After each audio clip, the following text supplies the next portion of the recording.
मित्रांनो, आज बऱ्याच दिवसानंतर आपण पेरू बागेवरती थोडासा व्हिडिओ बनवतोय. कारण गेली 1 ते 1.5 महिना झाला आपण बघतोय की इंटरनेटवरती किंवा फेसबुकवरती एक व्हिडिओ व्हायरल झाला होता. आपला पेरू जो रस्त्यावरती किंवा फेकून दिलेला आहे त्या संदर्भात. त्याच्यामुळे कुठेतरी नवीन लागवड करणारे शेतकरी भरपूर प्रमाणात निगेटिव्ह झाले होते. आणि निगेटिव्ह झाल्यामुळं भरपूर फार्मर्सचा किंवा आज जे काही तरुण मुलं आहेत ज्यांना फळबाग करायची आहे ते मला कॉल करत होते, विचारत होते किंवा पेरूबाग नक्की परवडतीये का, किंवा आज जे काही आज पेरूची परिस्थिती झालेली आहे ह्याच्यामुळे आज भविष्यामध्ये पेरूला रेट मिळतील का, किंवा पेरू लागवड केली पाहिजे का. मला एक सांगा, आता बरेचसे आज आपल्या महाराष्ट्रामध्ये किंवा महाराष्ट्राच्या बाहेर असतील बरेचसे अनुभवी पेरू उत्पादक शेतकरी आहेत. तर ते सुद्धा शेतकरी आज ते व्हिडिओ बघतायत, ते शेतकरी व्हिडिओ बघून सुद्धा निगेटिव्ह होत आहेत. आज मला सांगा, ज्यावेळेस आपण तो व्हिडिओ बघतोय त्या व्हिडिओमध्ये स्पष्टरित्या दिसतंय की बाबा तो जो पेरू आहे तो थोडासा खराब क्वालिटीचा माल आहे, कुठे सनबर्निंग झालेलं आहे, म्हणजे अशा बऱ्याचशा गोष्टींमुळे तो रिजेक्ट झालेला माल आहे. तो रिजेक्ट झालेला जो माल आहे तो जरा जास्त प्रमाणात असल्यामुळं फार्मरला काय वाटतंय की बाबा आज रेट मिळत नाहीये म्हणून शेतकऱ्याने तो रस्त्यावरती फेकून दिला किंवा फेकून दिलेला आहे. तर असं नाहीये. जर तुम्ही चांगल्या क्वालिटीचा माल पिकवला किंवा उत्पन्न घेतलं तर 100% तुम्हाला रेट हा मिळणार आहे. आता बरेचसे शेतकरी फोन करतात, विचारतात की बाबा लागवडी भरपूर झाल्या म्हणून रेट पडले का. मला एक सांगा, आज लागवडी जरी भरपूर होत असल्या, चालू वर्षाचा आपण घेऊया, लागवडी जरी भरपूर होत असल्या तरी त्या झालेल्या लागवडी हे पुढच्या वर्षी मार्केटला माल येणार आहे. त्याचा आणि चालूचा रेट पडण्याचा काही एक लांब संबंध नाही. मला सांगा, तुम्ही लागवडी आज झाल्या म्हणून रेट पडले असं जर म्हणून शेती करत असाल तर हे कुठेतरी विचार चुकीचे आहेत. आणि राहिला विषय आज रेट पडण्याचा, तर दरवर्षीच म्हणजे आजच नाहीये, हे दरवर्षी असंच राहतंय. आज तुम्ही दिवाळी बघता, दिवाळी सण सुद्धा असते. तुमच्या नवरात्रानंतर दिवाळीचा जो काही पिरियड राहतो त्या पिरियडमध्ये बऱ्यापैकी फळांना किंवा पेरूला रेट राहत नाहीत. रेट राहतात पण जेवढे अपेक्षित आहेत त्या प्रमाणात रेट राहत नाही. मला सांगा, तुम्ही आज दिवाळीमध्ये जर रेट नाहीये, दिवाळी झाल्यानंतर रेट वाढणार आहेत नक्कीच. रेट वाढतील, सरासरी मी म्हणतो 30-40 रुपयापर्यंत रेट जाईल, तरी पण आपल्याला पेरू परवडतोय. कारण मागे मी व्हिडिओ शूट केला होता, कदाचित कोणी पाहिला नसेल पाहिला तर बघा. मी त्या व्हिडिओमध्ये स्पष्टरित्या 1 किलोला येणारा खर्च हा सांगितलेला आहे. मला सांगा, आज जर तरी आज विषय निघालाच आहे म्हणून सांगतो पुन्हा एकदा, पेरूला आपल्या कसंही केलं तरी 1 किलोला 15 रुपयाच्या वर खर्च येतच नाही. आता बरेचसे शेतकरी आम्हाला सांगतात ना की बाबा सर आम्हाला जास्त खर्च येतोय किंवा काय, ते कुठेतरी तुमचं मॅनेजमेंट चुकीचं आहे किंवा नियोजन चुकीचं आहे म्हणून येत असेल. हा सर्वस्वी तुमचा काम करण्याची एक पद्धत आहे किंवा त्याचं एक नियोजन आहे म्हणून तुम्हाला तेवढा खर्च येतो.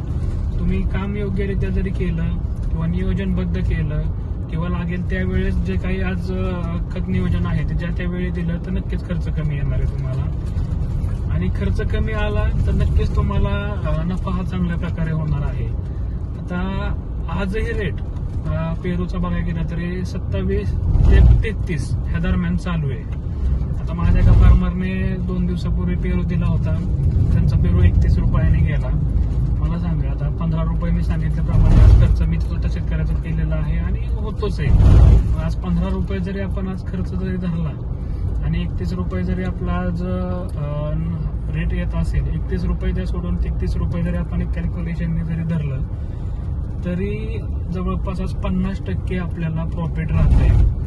आता मला सांगा, 50% प्रॉफिट तरी काय थोडं झालं का. आज आपण शेतकऱ्याची मुलं असोच, तुम्ही काय मी काय, आज आपण 15,000ची नोकरी शहरात जाऊन करायला तयार होतो.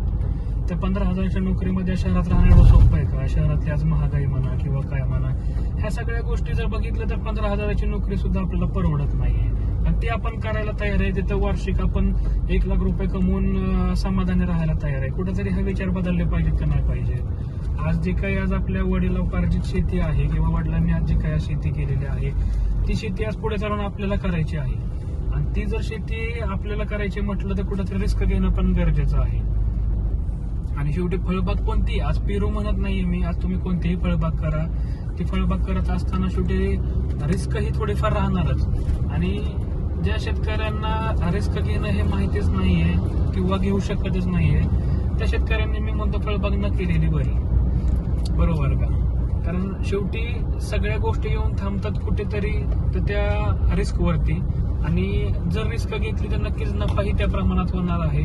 शेवटी राहतं कसं की जर तुम्हाला रिस्कही नकोय, नफाही चांगला पाहिजे, ह्या गोष्टी कुठेही शक्य नाहीयेत. प्रत्येक गोष्टीला कुठेतरी एक तुम्हाला थोडंसं रिस्क घेणंही गरजेचं आहे. अगदी शेतीच्या बाबतीत आज म्हणायला गेलं तरी रिस्क घेतली तर 100% तुम्हाला जर थोडंसं रिस्क घ्या, पण ते थोडंसं त्याच्यामध्ये तुमचा अभ्यासही असला पाहिजे. अभ्यास असेल तर नक्कीच तुम्हाला त्याचा फायदा होणार आहे भविष्यामध्ये, बरोबर? आता मला सांगा, जसं आपण मगाशी चर्चा केली, बोललो, आज 30 रुपये आपण लेट चालूचा धरला होता, लमसम 15 रुपये आपला खर्च झाला होता. आज 15 रुपये खर्च होऊन सुद्धा आपल्याला 50% प्रॉफिट राहत होतं. आता थोडंसं आपण कॅल्क्युलेशन आता थोडंसं ह्या पद्धतीने बघूयात की बाबा एकरी आज बऱ्याचशा शेतकऱ्यांना सुरुवातीला 1 एकर पेरू करायची अशी इच्छा असते.